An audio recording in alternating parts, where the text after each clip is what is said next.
To be yourself in a world that is constantly trying to make you something else is the greatest accomplishment. Ralph Waldo Emerson.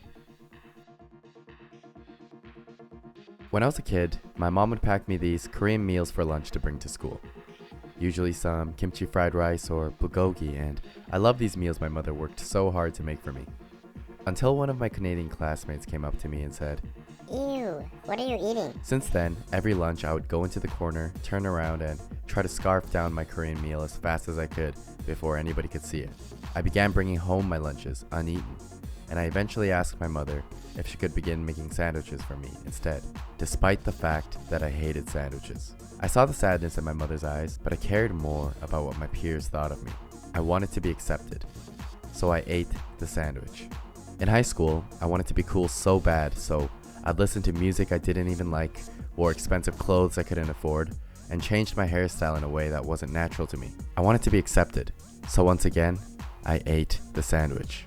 Study hard, go to university, get a good job. That's what the world told me to do. So that's what I did. I once again ate the sandwich. But I am sick of eating sandwiches.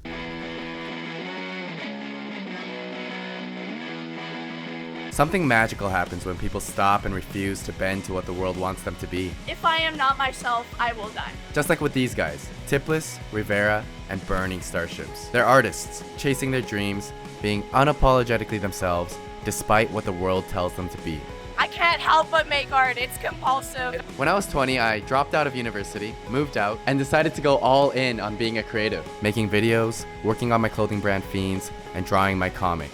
For the first time in my life, I made a choice, not to please others, but I made a bet on myself.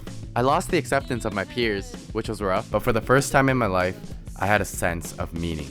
I've learned to be okay with who I am, and there's a lot of joy and honesty in that. Just like these amazing bands performing courageously on stage, I too have decided to live a life that is authentic to me. Why? Because none of us want to be on our deathbeds, regretting living a life we didn't want, just to have won the acceptance of our peers that are dead anyways. Of course, everyone gets criticism here and there, but push it till the end. Not being accepted is painful, but it's a small price to pay to live a meaningful life.